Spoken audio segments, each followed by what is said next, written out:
I was deep in the final stages of preparing the presentation for Project Chimera, my fingers flying across the keyboard. The hum of the servers in my glass-walled project room at Novatech Solutions was usually a comforting sound, a testament to the innovation we were striving for. But today, a knot of tension had settled in my stomach. The upcoming review with Mr. Hayes felt more like an interrogation than a collaborative discussion. Suddenly, the door to my project room slid open with a sharp, aggressive whoosh. Mr. Hayes strode in without a hint of a knock, his presence immediately sucking the air out of the space. No courtesy, just a loud, deliberate entrance designed to assert dominance and, I suspected, to rattle me. It was a tactic I'd seen him use countless times, a petty display of his authority. "Olivia," he barked, his voice sharp and devoid of any warmth, tossing a thin data slate onto my otherwise organized desk. It landed with a clatter that seemed to echo the unease I felt. "We need to talk now." I carefully saved my work, my gaze shifting from the slate to the imposing figure of the man I reported to, Gregory Hayes, CEO of Novatech Solutions. He was the kind of executive, an import from a large consulting firm after my father's passing, who valued aggressive posturing over substance, and who seemed to view my dedication with a thinly veiled suspicion. He thrived on power, and more than that, he relished reminding everyone, especially me, that he wielded it. Despite the churning in my gut, I maintained a calm facade, a skill honed over years of navigating corporate politics. I always did. "Of course, Mr. Hayes," I replied, my voice even as I gestured towards the visitor's chair across from my minimalist workspace. He ignored the invitation to sit. Instead, he remained standing, looming over me, a tactic clearly meant to intimidate. "The board has decided to implement a strategic pivot, Olivia," he stated, his tone clipped and impersonal. "We're shifting our focus towards rapid market deployment for new initiatives." A cold dread began to seep into me. I knew where this was heading. "And frankly," he continued, his eyes glinting with something I couldn't quite decipher, "Novatech needs leaders who can drive aggressive timelines, not just meticulously manage spreadsheets and research." I blinked, the words hitting me with the force of a physical blow, though I tried not to let my shock show. My heart hammered against my ribs. Are you reassigning me from Project Chimera?" I managed to ask, my voice a little breathier than I intended. A smirk, cold and self-satisfied, touched his lips, as if he just outmaneuvered an opponent in a high-stakes game. "Let's not be overly dramatic, Olivia," he said, the condescension in his voice making my blood boil. "We're merely reallocating resources. Project Chimera, as you've envisioned it, is being indefinitely shelved. And your role as team leader for this initiative is, consequently, terminated, effective immediately." It wasn't a firing, not technically, but a demotion. A public stripping of my responsibilities and the project I had poured my heart and soul into for the past 18 months. No warning, no formal performance review discussing these alleged shortcomings, and certainly no acknowledgement of the breakthroughs my team had made. The late nights, the innovative solutions we'd developed for Project Chimera. The injustice of it stung, sharp and deep. "I see," I said quietly, forcing myself to meet his gaze, to not let him see the tremor that threatened to betray my composure. "May I understand the specific reasons for this decision, beyond the strategic pivot?" His tone became even more brusque, dismissive. "Your approach, Olivia, is too cautious, too academic. You manage tasks meticulously, I'll grant you that, but you lack the killer instinct, the decisive leadership required in this fast-paced tech landscape." He paused, letting his words hang in the air. "And let's be perfectly honest, this industry, it demands a certain kind of robust leadership, assertiveness, unwavering confidence, traits you haven't exactly demonstrated to the board's satisfaction." There it was, the familiar, thinly veiled condescension, the subtle implication that my gender, my measured approach, didn't fit his archaic, aggressive mold of a strong leader. He didn't see me as a capable leader, not because I hadn't delivered groundbreaking work or inspired my team, but because I didn't perform leadership the way he dictated. A wave of frustration and anger washed over me, but I pushed it down, locking it away behind a carefully constructed wall of neutrality. "I understand, Mr. Hayes," I said, my voice remarkably steady, devoid of the turmoil I felt inside. Mr. Hayes narrowed his eyes, a flicker of surprise, or perhaps annoyance, in his expression. He had clearly expected a more emotional reaction, perhaps defiance, or even tears. He underestimated me, as he always had. But I had learned long ago, in too many boardrooms dominated by oversized egos and outdated thinking, how to shield my true feelings. You'll hand over all project materials and access keys to Chloe Jenkins by the end of the day, he added, his voice brisk. Chloe, a talented junior engineer on my team. This was a calculated move to further undermine me. IT will reconfigure your system access by 5 p.m. to reflect your new, more appropriate responsibilities. HR has been informed and will discuss the details of your revised role and compensation package with you shortly. I nodded, a single, deliberate movement, and then I stood, meeting his gaze directly. I even extended my hand, a gesture of professional courtesy he clearly didn't deserve. "Thank you, Mr. Hayes," I said, my voice cool and collected. "I appreciate the directness of this communication." He hesitated for a fraction of a second, perhaps thrown by my composure, before giving my hand a brief, firm shake. "This is for the good of Novatech, Olivia," he said, a platitude that rang hollow. "I trust you'll adapt." As he turned and walked out, his shoulders squared with the satisfaction of his little power play. I slowly sank back into my chair and let out a breath I hadn't realized I was holding. My hands, to my relief, weren't shaking. My pulse, though elevated, was steadying. In fact, a strange sense of lightness, almost exhilaration, began to bubble up from within the anger and humiliation. Because what Mr. Hayes didn't know, what no one in this entire building knew, was that I wasn't just a senior project manager fighting for her creation. A few weeks ago, on my 33rd birthday, something monumental had changed. A carefully laid plan, set in motion by my father years ago, had finally come to fruition. And I had been waiting, biding my time, for the precise, opportune moment to act. My gaze drifted to the framed photograph on my desk, a small, cherished memento. It was a picture of my father, Richard Vance, his arm around my much younger self.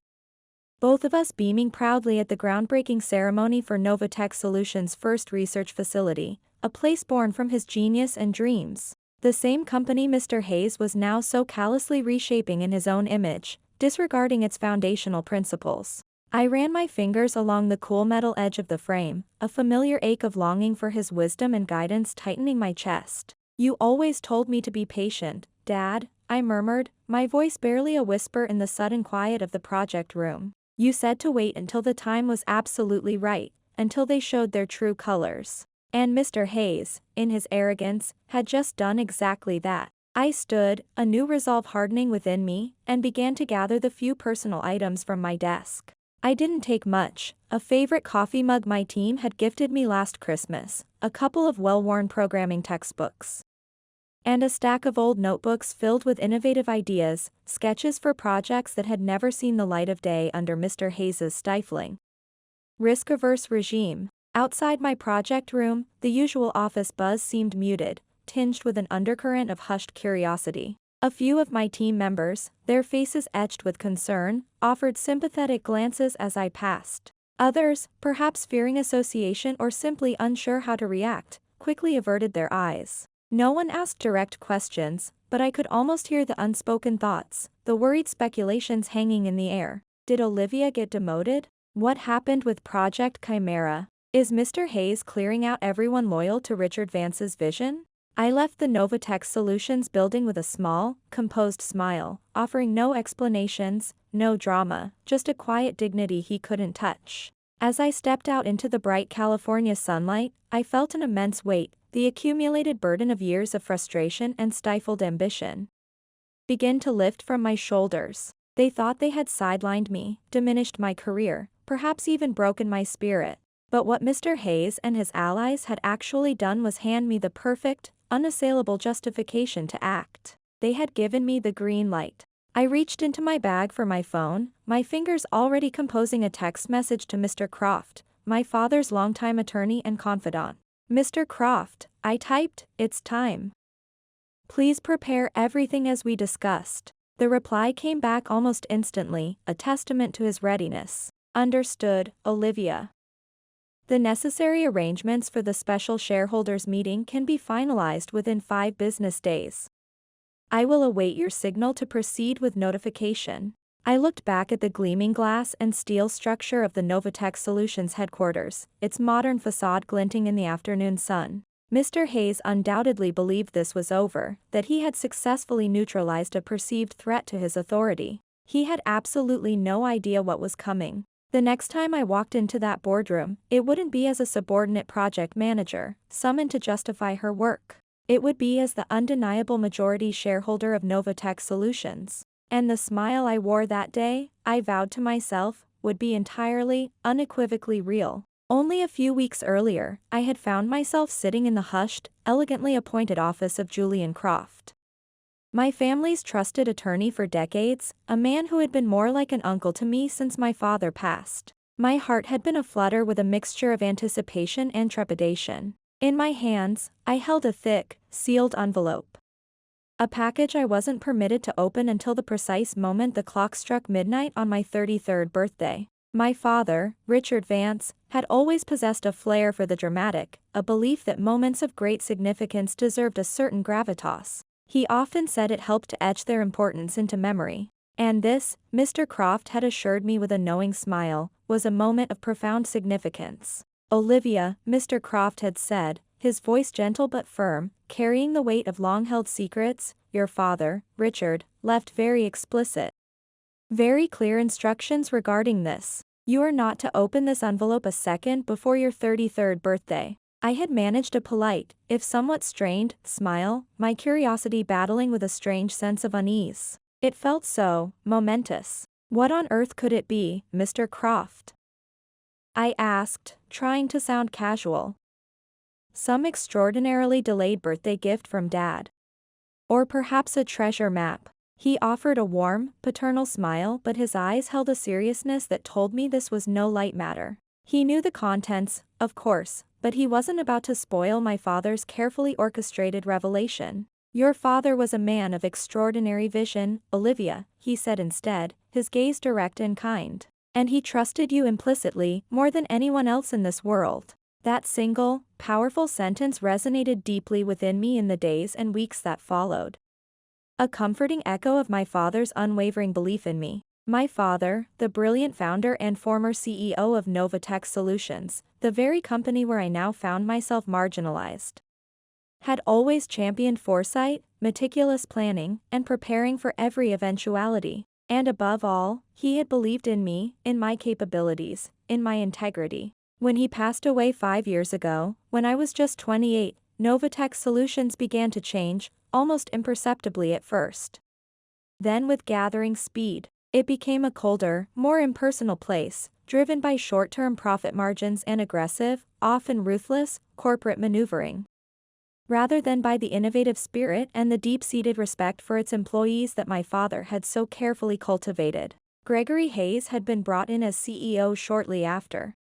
A charismatic outsider with a glittering MBA from Harvard Business School and a reputation for turning companies around, often by gutting their core values. He charmed the board, spoke their language of aggressive growth, and then slowly, methodically, began to dismantle the unique, people-centric culture my father had poured his life into building.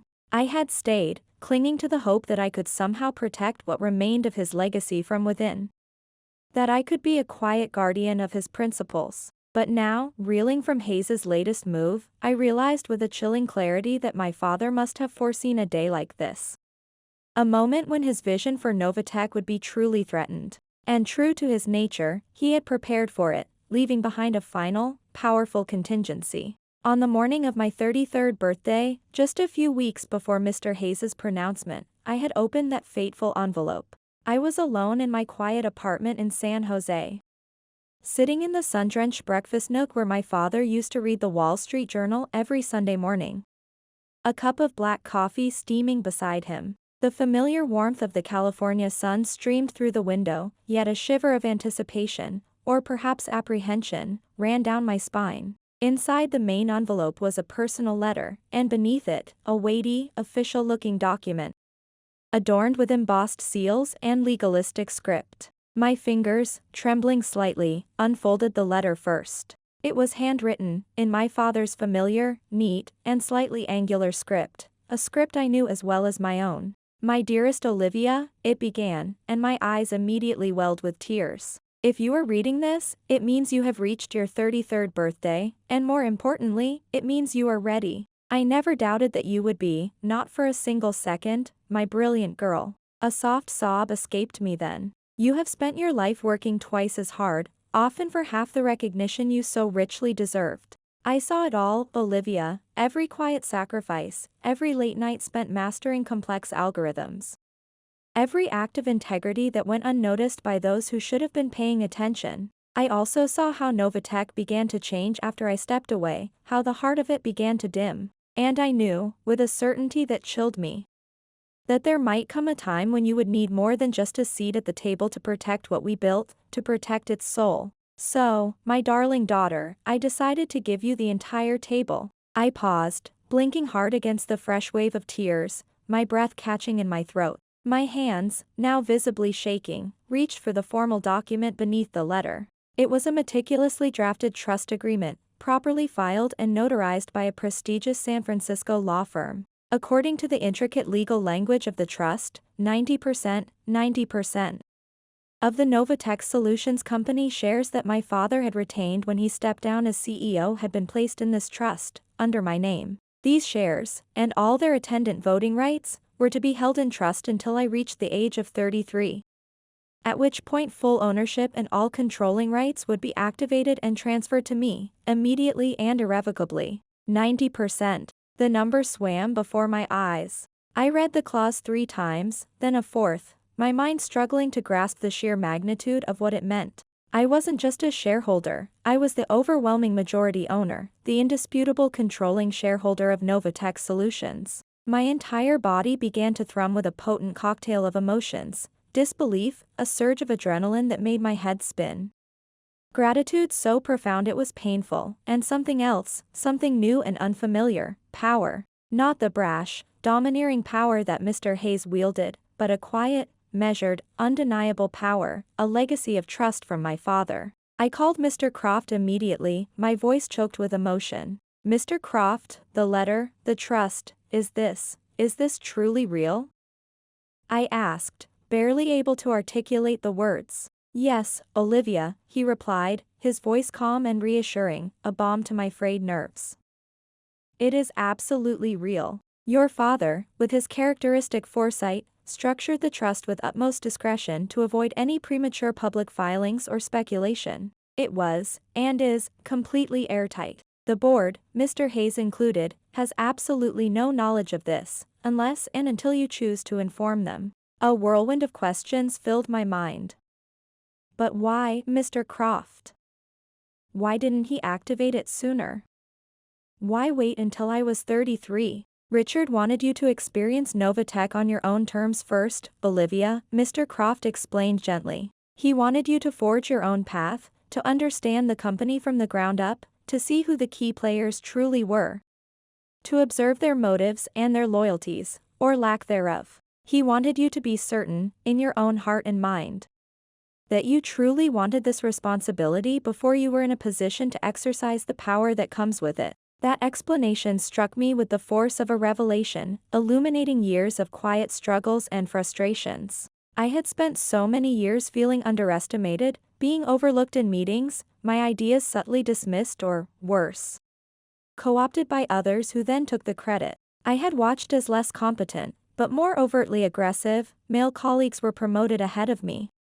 Their contributions lauded while mine were often taken for granted. I had smiled through it all, maintaining my composure, believing that patience, diligence, and the sheer quality of my work would eventually be recognized and rewarded. Now, I understood with a sudden, startling clarity. It wasn't merely time that had been missing from the equation, it was leverage. And now, thanks to my father's incredible foresight and profound trust, I suddenly, overwhelmingly, had it. I scheduled an urgent follow-up meeting with Mr. Croft for the very next day. Mr. Croft, I said, a new steel in my voice, let's discuss in detail what comes next.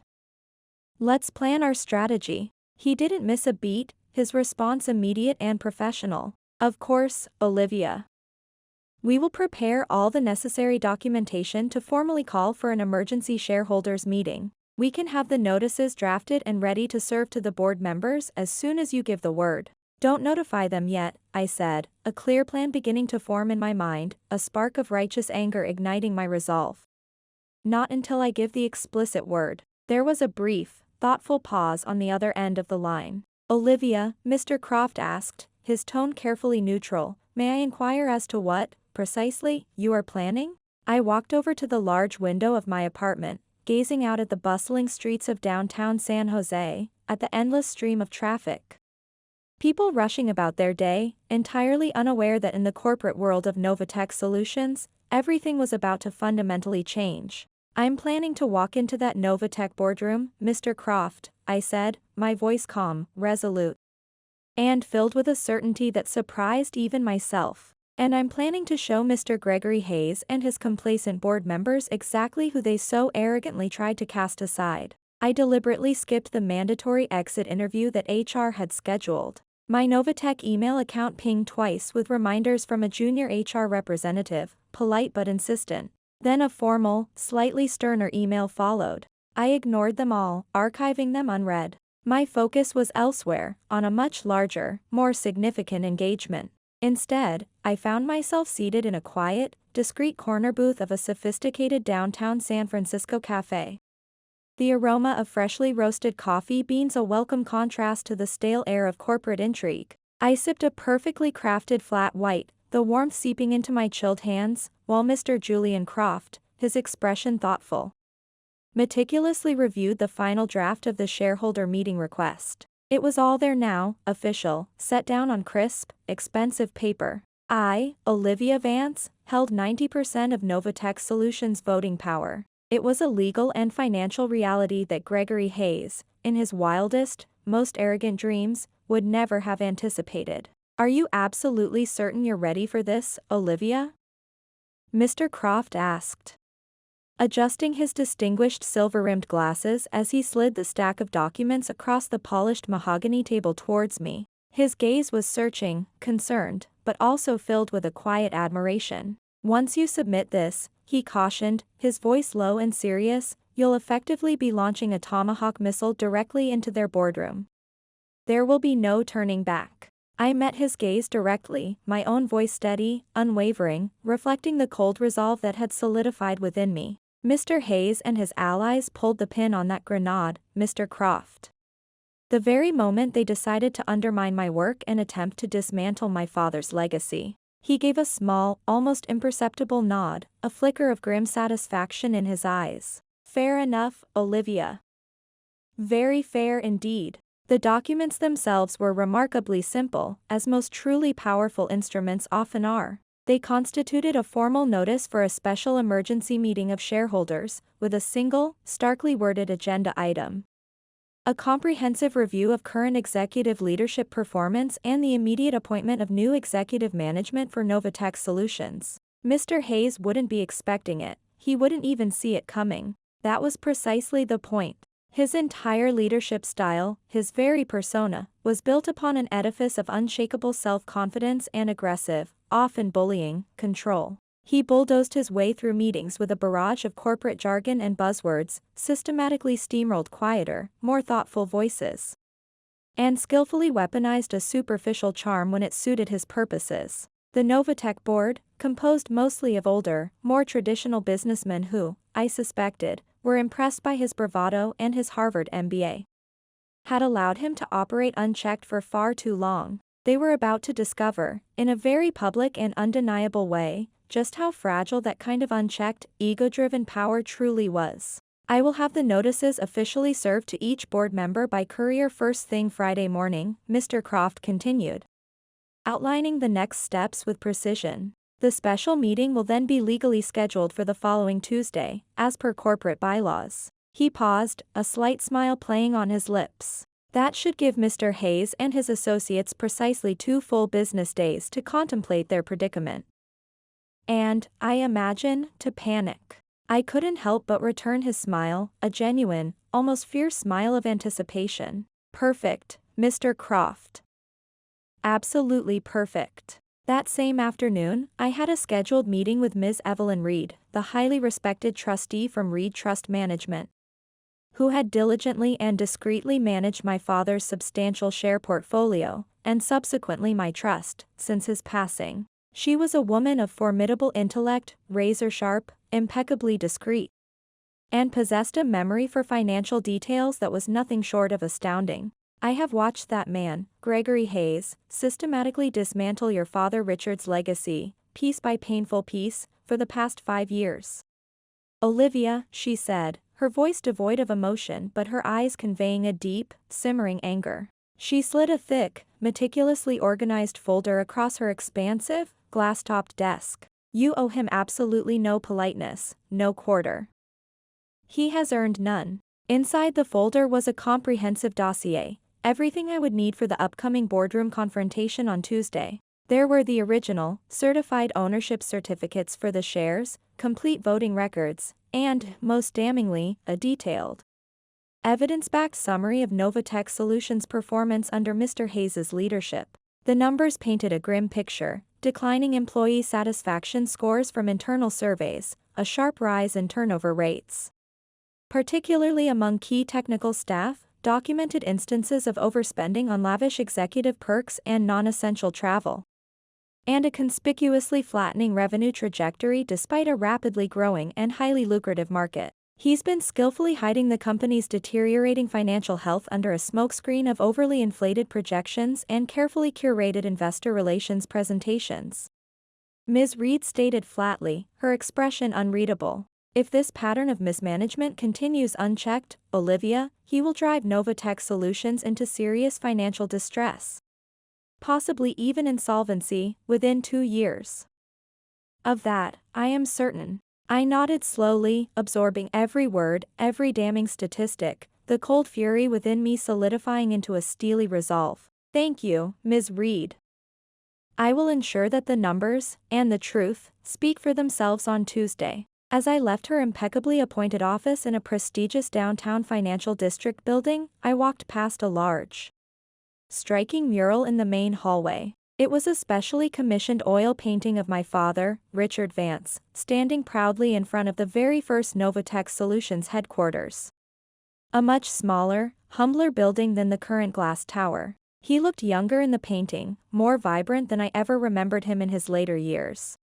His eyes filled with the fire of innovation and boundless optimism. His hand rested gently, protectively, on the shoulder of a small, dark-haired girl in a bright red dress, her face alight with a child's innocent adoration. Me, at perhaps 6 or 7 years old. My father had always believed profoundly in legacy, in building something that would last, and even more so, he believed in people, in their potential, in their dreams. And even though he wasn't physically here anymore, as I stood before that painting, I could almost feel the warm, reassuring pressure of his hand on my shoulder once again, a silent encouragement, a reminder of the values he had instilled in me. By Monday morning, the hushed whispers and tentative speculation around my abrupt and unexplained departure from my project leadership role had escalated into full-blown, office-wide rumors. My personal phone buzzed intermittently with concerned, and sometimes curious, text messages from former colleagues and team members.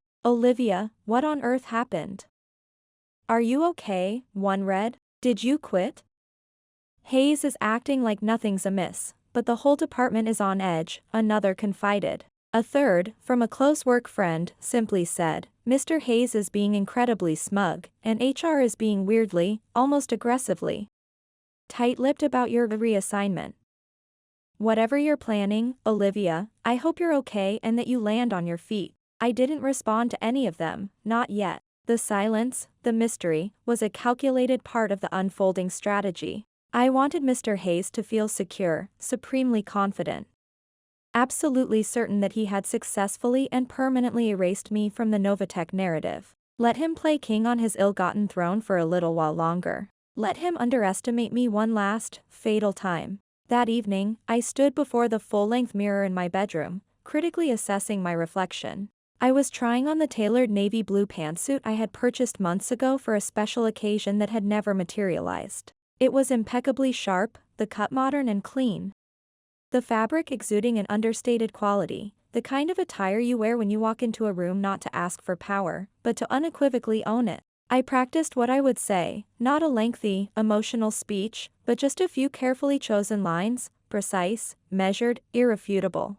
The unvarnished truth, I knew, would do most of the heavy lifting for me. Tuesday morning arrived, the California air crisp and cool, carrying the promise of a momentous day. The city of San Jose bustled with its usual vibrant energy, its inhabitants largely unaware that inside one particular, sleek boardroom, the very foundations of a prominent tech company were about to be shaken to their core. I arrived at the Novatech Solutions headquarters 10 minutes early, walking past the familiar reception desk with a quiet, unshakable confidence that I hoped didn't betray the adrenaline coursing through my veins. The morning receptionist, a new hire I didn't recognize, did a subtle double take but, seeing my composure, didn't attempt to stop me. Upstairs, on the executive floor, the lights in the main boardroom were already on, illuminating the long, polished mahogany table. I could see indistinct movement through the frosted glass panels of the double doors. Mr. Croft met me by the elevator bank as arranged, his expression unreadable but his demeanor reassuringly calm. "They're all in there, Olivia," he said, his voice a low murmur. "Mr. Hayes is already speaking, holding court as usual." He glanced at his watch. He believes this is just another routine quarterly strategy review, a formality before his new AI investment proposal is rubber-stamped. A grim smile touched my lips. "Not for long, Mr. Croft," I replied, my voice equally low but firm. I took a slow, deliberate breath, consciously smoothing the front of my perfectly tailored jacket, and then, with a surge of newfound resolve, I stepped forward. The heavy oak door to the boardroom opened with a soft, almost inaudible click. Heads, a dozen or so, turned in my direction. The murmur of conversation abruptly stilled. And Gregory Hayes, mid-sentence, his hand raised in a typically expansive gesture, froze, his eyes locking onto mine with an expression of utter, incredulous disbelief. "Olivia," he said, his eyebrows arching high on his forehead, his voice a mixture of surprise and instant irritation. "This meeting is for board members and invited executive staff only." I allowed myself a small, polite, almost enigmatic smile as I calmly walked further into the room, placing the neatly bound set of ownership documents decisively on the gleaming surface of the table, directly in front of the chairman's empty seat. "Exactly, Mr. Hayes." Then, with a poise I didn't entirely feel but projected nonetheless, I took my rightful seat at the head of the table. The silence in the Novatech Solutions boardroom was absolute, so profound you could have heard a pin drop on the plush carpeting. Gregory Hayes stared at me from the far end of the long, imposing oak table, a kaleidoscope of emotions flickering across his usually impassive face. First confusion, then dawning disbelief, rapidly followed by a surge of visible anger. I could practically see the gears grinding in his head as he struggled to process my unexpected presence, trying to force me back into the neat, inconsequential box he thought he had so definitively locked me into just last week. "Olivia," he said again, his voice sharper now, laced with an authority he clearly felt was being challenged. "This is a formal board meeting, as I have already clearly stated." He gestured vaguely around the room at the assembled directors. "Non-essential employees are not permitted to attend these confidential sessions." "I am not here as an employee, Mr. Hayes," I said calmly, my voice resonating with a quiet strength in the suddenly charged atmosphere of the room. "I am here as the majority shareholder of Novatech Solutions." That single, unequivocal sentence acted like a powerful electric current, instantly shifting the entire energy of the room. The board members exchanged uneasy, questioning glances. Some stiffened in their high-backed leather chairs, their expressions hardening. Others leaned forward, their faces etched with a mixture of surprise and keen interest. One of them, Mr. Samuel Pierce, a distinguished, silver-haired man who had been a loyal board member and a close friend of my father since the company's inception, looked down at the summary document I had placed before each seat, then back up at me, his eyebrows raised in a silent question. "Is this information accurate, Olivia?" he asked, his voice a low rumble as he carefully adjusted his spectacles to better scrutinize the figures. "It is, Mr. Pierce," I replied, meeting his gaze with a steady, respectful one. 90% of Novatech Solutions shares were officially transferred to me through a family trust, established by my father upon my 33rd birthday. I paused, allowing the weight of that statement to sink in. All the pertinent paperwork is in perfect order, legally filed, properly notarized, and formally submitted this morning in full accordance with all corporate governance regulations and bylaws. Mr. Hayes's gaze darted from me to Mr. Julian Croft, who was now calmly unfolding a certified copy of the primary ownership certificate and handing it with quiet solemnity to the astonished board secretary. "You cannot possibly be serious," Mr. Hayes scoffed, his voice rising in pitch, betraying his agitation. "This is utterly absurd. Preposterous." He gestured dismissively.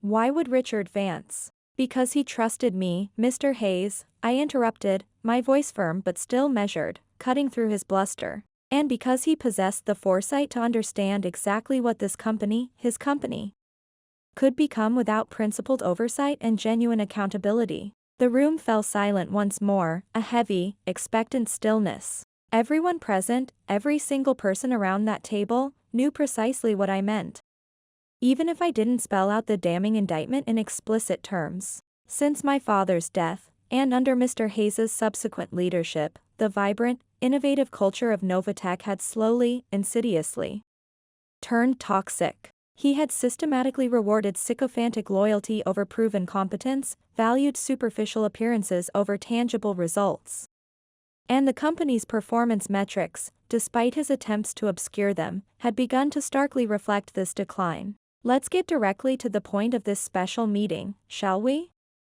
I continued, smoothly opening the second folder I had brought with me.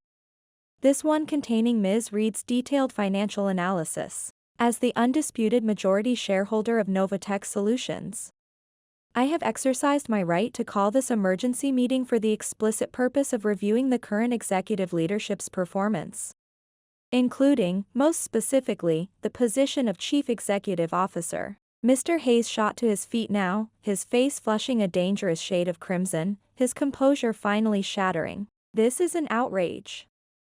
A blatant corporate coup," he sputtered, his voice trembling with fury. "A vindictive, personal vendetta born of petty grievance." He jabbed a finger in my direction. "You think you can just waltz in here, a mere project manager, and I am not asking for your permission, Mr. Hayes," I stated, finally allowing my voice to rise just enough to command the absolute attention of everyone in the room, cutting through his tirade.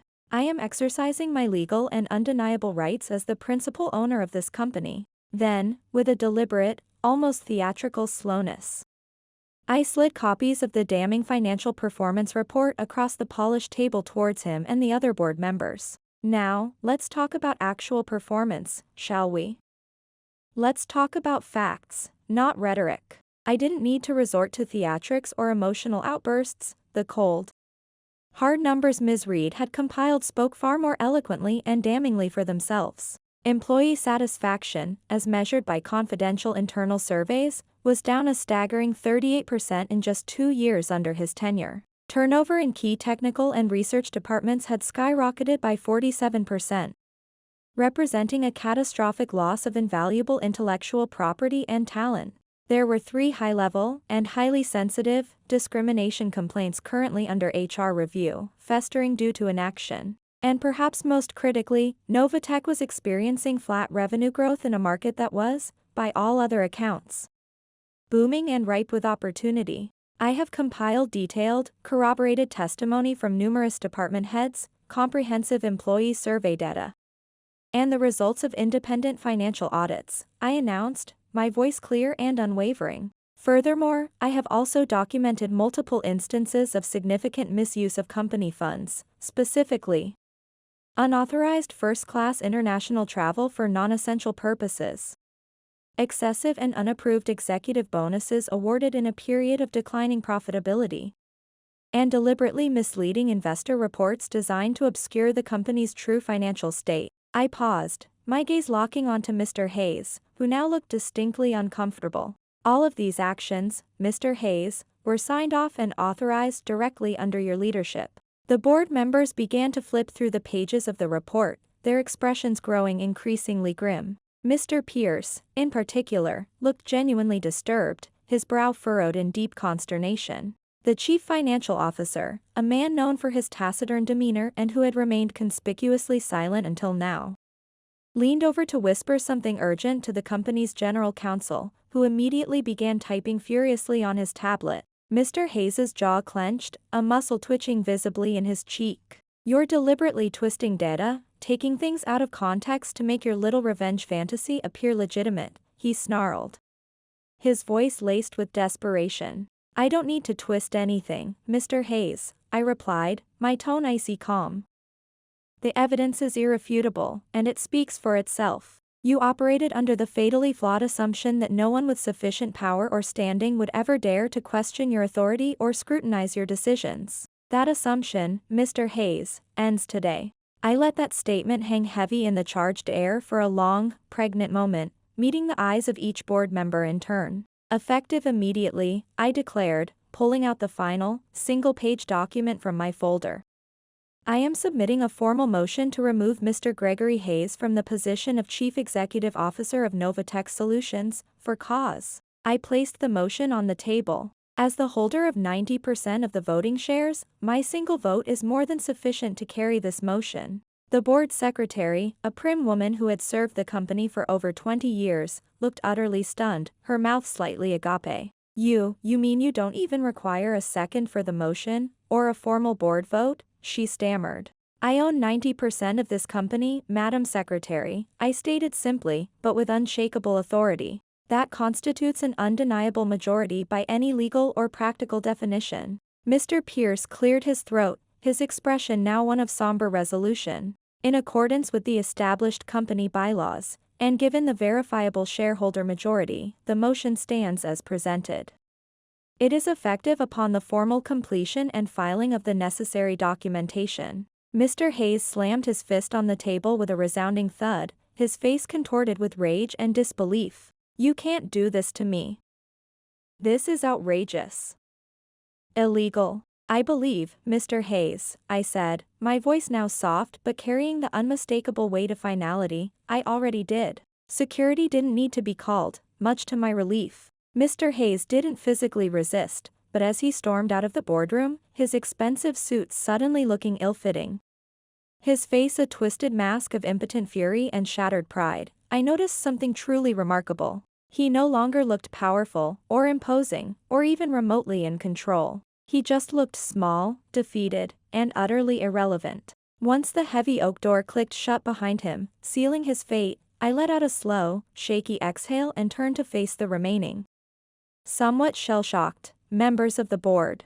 "This company, Novatech Solutions, deserves far better leadership than it has endured for the past 5 years, I said, my voice filled with a quiet conviction. "And more importantly, so do its dedicated and talented people." I met their eyes, one by one. "And starting today, that is precisely what they are going to get." Mr. Samuel Pierce nodded slowly, a faint, almost imperceptible smile finally forming on his lips. "Welcome back, Olivia," he said, his voice warm with approval. "Welcome home." By the end of that tumultuous week, Gregory Hayes's ostentatious, gold-lettered nameplate had been unceremoniously removed from the CEO's office door on the top floor of Novatech Solutions. I didn't move into the expansive corner office immediately, however. I felt no pressing need for the superficial symbolism of a bigger desk or a more panoramic view to confirm my new position. I had something far more important, far more urgent, to do first. I needed to begin the challenging but essential work of rebuilding the very soul of the company my father, Richard Vance, had poured his life into creating. The Monday following the extraordinary shareholders meeting, I called an all-hands staff meeting in the main conference hall at Novatech. It was the exact same cavernous space where Mr. Hayes had once arrogantly paraded wildly optimistic and often misleading sales projections like they were military honors, and where he had habitually handed out hollow, effusive praise to the same small, favored handful of executives, over and over again. But this time, the energy in the room was palpably different, a complex mixture of intense curiosity, hesitant apprehension, and a fragile, burgeoning hope. Employees filed in slowly, in small groups, their voices hushed, murmuring amongst themselves, casting uncertain glances towards the empty podium at the front. The front rows, usually coveted spots, remained conspicuously empty, as if no one wanted to appear too eager, too conspicuous. Some faces I recognized looked openly nervous, others deeply suspicious, their expressions guarded. They had been burned by broken promises and manipulative corporate rhetoric before. I stood alone at the front of the vast room, holding no prepared notes, no flashy slide deck, just the unvarnished truth I intended to share. "Good morning, everyone," I began, my voice, amplified slightly by the microphone, clear and steady, reaching every corner of the hall. "Some of you know me from my years here as a project manager and engineer. Some of you may only know what you've been told, or what you've speculated, over the past week." I paused, letting my gaze sweep across the sea of faces. But let me start by stating this unequivocally: I didn't come here today, or indeed back to this company's leadership, to seize power for its own sake. I came here to restore trust, to rebuild what has been broken, and to honor the legacy of innovation and integrity upon which Novatech was founded. A few heads tilted, intrigued. People were listening, truly listening, perhaps for the first time in a long while. For many years, this company, Novatech Solutions, ran on the incredible strength and dedication of its people, on your brilliant ideas, your countless late nights, your unwavering belief that what we were building here truly mattered, that it could make a difference. And somewhere along the way, under the previous leadership, that fundamental truth, that core value, got lost, overshadowed by ego and short-sighted ambition. I paused again, deliberately letting the silence fill the room, allowing my words to sink in. As some of you may have heard, I was effectively dismissed from my role leading Project Chimera just over a week ago, I said, a faint, wry smile touching my lips. I was told, in no uncertain terms, that my approach wasn't what this company needed. That I purportedly lacked the decisive leadership qualities required to take Novatech into the future. A few scattered, nervous chuckles rippled through the crowd, quickly suppressed, but the oppressive tension in the room began to subtly shift, to ease. My candor, my willingness to address the elephant in the room directly, was clearly disarming them. I didn't fight back in that moment, not then, because I knew something that Mr. Hayes, in his arrogance, did not. I knew that true leadership isn't about the volume of your voice or the vanity of your title. I looked out over the assembled employees, my gaze earnest. It's about having a clear vision, upholding unwavering respect for every individual, and actively lifting up the very people who do the essential, groundbreaking work day in and day out. I scanned the crowd, my eyes locking for a moment with a few familiar, friendly faces, dedicated engineers I had worked alongside for years, brilliant administrative assistants who were consistently overlooked despite their invaluable contributions, promising junior analysts who had been unfairly stuck, their careers stifled, under layers of stifling corporate ego and favoritism. "Starting today," I declared, my voice ringing with a newfound confidence and a deep sense of purpose, "everything at Novatech changes." Over the next 2 crucial weeks, I did something that felt almost radical in the wake of Mr. Hayes' autocratic reign. I listened. I truly, actively listened. I scheduled meetings, not just with department heads and senior managers, but with team leads, with interns, with receptionists, with the dedicated custodial staff who kept our facilities running. I asked them, openly and honestly, what wasn't working, what frustrated them, what obstacles hindered their best efforts. I asked what resources and support they critically needed to excel, to innovate, to feel valued. I asked them, pointedly, who among their colleagues they believed deserved more recognition, more opportunity, than they were currently receiving. And then, armed with this invaluable, grassroots feedback, I acted. I decisively acted. I promoted Chloe Jenkins, a bright, highly capable young software engineer from my former Project Chimera team, to the newly created and empowered role of head of special projects, a position that would allow her to champion innovative ideas, a role she had, in many ways, unofficially been fulfilling for months while her previous, less competent manager consistently took credit for her team's successes. I personally reached out and brought back Kevin Alistair, a truly brilliant and visionary product developer who had reluctantly resigned 6 months prior after being repeatedly, and unfairly, passed over for promotion in favor of less qualified, but more politically connected, male colleagues. I initiated a complete restructuring of the human resources department, from top to bottom. The numerous employee complaints and grievances that had gathered dust Ignored and unaddressed and forgotten digital folders. I read every single one of them, my anger growing with each tale of neglect and injustice. Several mid-level managers, individuals who had clearly cultivated toxic microcultures of fear, intimidation, and blatant favoritism under Mr. Hayes's enabling watch, were quietly but firmly let go within that first transformative week. Then, I officially launched something my father, Richard Vance, had once passionately dreamed of but never fully implemented. The Novatech People First initiative. It wasn't just a catchy slogan, it was a comprehensive new internal program designed to genuinely recognize and reward grassroots innovation, to actively foster cross-departmental collaboration, and to tangibly promote equity and inclusion at every level of the company, regardless of job title or seniority. No more relying on whisper networks for advancement, no more tolerating insidious glass ceilings or old boys clubs, just good, talented people doing great, meaningful work and finally, getting the credit, the support, and the opportunities they so richly deserved. Late one evening, towards the end of that second week, I walked the now quiet halls of the Novatech offices alone. A sense of weary satisfaction settling over me. The energy, the very atmosphere within the building, felt different now, somehow softer, yet brighter, more vibrant. The main break room, once a sterile and silent space, now echoed with the sounds of genuine laughter and collegial conversation again. I saw small groups of employees staying late, not because they feared the repercussions if they didn't, but because they were genuinely engaged.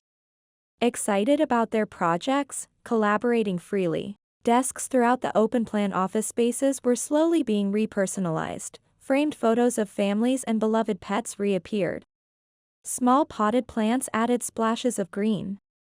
Quirky figurines and personal mementos brought individual character, small but significant things that had gradually, almost imperceptibly, disappeared under Mr. Hayes's sterile and impersonal reign. In one quiet hallway, near the main engineering bullpen, I passed a large whiteboard typically used for brainstorming. Someone, an anonymous hand, had scrolled in bold blue marker, in large, celebratory letters, "She came back to US." 5 simple words, yet they were underlined twice, emphatically. I stood there for a long moment, just reading it over and over, a lump forming in my throat, my eyes unexpectedly blurring with emotion. Not, "She took over the company." Not, "She successfully fired Mr. Hayes." But, "She came back to us." That sentiment, that feeling of being welcomed, of being wanted, of belonging not just to a corporation but to a community, mattered more to me in that quiet moment than any grand title or financial stake I now held. The following week, I finally, officially, moved into the CEO's office on the top floor. Not because I particularly craved the expansive space or the symbolic trappings of power, but because it was, quite simply, time. The nameplate on the door was new, sleek, brushed steel with simple, elegant, and understated lettering, "Olivia Vance, Chief Executive Officer." I didn't bring much with me to personalize the vast office, just one cherished, framed photograph, the one of my father and me, taken on Novatech's opening day many years ago, both of us smiling, our faces alight with shared hope and boundless dreams for the future. I placed it carefully on the corner of the massive mahogany desk and sat down, not with a sense of triumphant conquest, but with a profound feeling of continuation, of solemn responsibility. This wasn't just my company now, to do with as I pleased, it was my father's legacy, it was the livelihood of hundreds of dedicated employees. And it was my profound responsibility to honor and nurture it. And I intended, with every fiber of my being, to do just that. It was exactly 1 year to the day since I had been unceremoniously demoted, my signature project, Project Chimera, abruptly cancelled by Gregory Hayes. 12 transformative months had passed since I walked out of this very Novatech Solutions building with a small cardboard box of personal belongings and a carefully maintained, polite smile, dismissed as not what the company needed, my leadership capabilities publicly questioned. 12 months since Mr. Hayes had arrogantly stripped me of my title and responsibilities.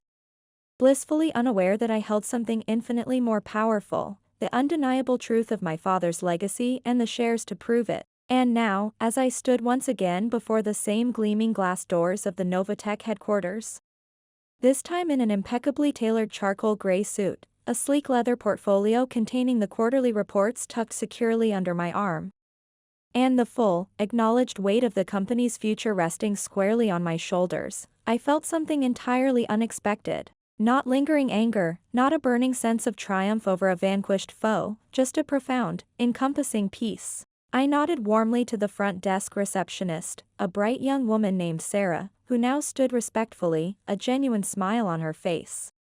The moment I entered the lobby, "Good morning, Ms. Vance." "Good morning, Sarah." "And it's Olivia, please," I said, returning her smile with one of my own. "We're all on the same team here at Novatech, remember?" The elevator chimed softly, its doors gliding open as I rode to the top floor, to the suite of offices that used to be Mr. Hayes's exclusive, almost sacrosanct, domain. Now, it was mine, but I hadn't remodeled it for ostentatious show or to erase his memory. I kept the original, beautifully crafted walnut desk my father had chosen years ago, the same broad, sweeping windows that offered a panoramic vista of the Silicon Valley landscape. What had changed, significantly, were the photographs and artwork adorning the walls, no longer generic corporate prints, but vibrant images of our diverse employees, candid shots from team-building retreats and successful project celebrations. Highlights of product launches led by names and faces that, for too long, had gone unrecognized and uncelebrated. And on the far wall, directly behind my chair, hung a large, tastefully framed portrait of my father, Richard Vance, not as a somber monument to a bygone era, but as a constant, inspiring reminder to me of the enduring values of integrity, innovation, and an unwavering belief in people. I sat at my desk, the polished wood cool beneath my fingertips, opened my laptop, and began to review the latest quarterly financial report. The numbers, even to my critical eye, were outstanding. It was, by a significant margin, Novatech's strongest, most profitable quarter in over 5 years. Customer satisfaction metrics were up a remarkable 23%. Employee retention rates, particularly among our crucial R&D talent, had soared by an incredible 41%. And our flagship product, the revived and brilliantly executed Project Chimera, was breaking all previous sales records, generating significant industry buzz. But what mattered even more to me than these impressive figures was how we had achieved them, ethically, collaboratively, with a renewed sense of transparency and shared purpose. The entire company culture at Novatech had palpably shifted, transformed from the inside out. People no longer whispered their complaints and frustrations over lukewarm coffee in hushed corners, they spoke freely, openly, in team meetings and town halls, confident that their voices would actually be heard, their concerns genuinely addressed. Feedback loops, both formal and informal, were wide open, encouraged, and acted upon. Diversity in leadership roles across all departments had more than doubled in the past year. We didn't just succeed in bringing good, talented people into Novatech, we finally, truly, gave them a supportive, empowering place to grow, to thrive, to achieve their full potential. There was a soft, confident knock on my office door. "Come in," I called out, looking up from the report.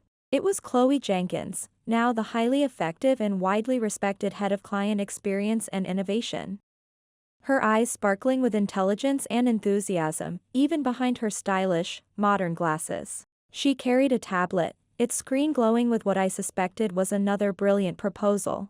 "Are you ready for us, Olivia?" she asked, a cheerful confidence in her voice. "The board members are all assembled in the conference room and eager to hear the Q3 update." I stood, smoothing the front of my tailored blazer, a genuine smile spreading across my face. "Absolutely, Chloe.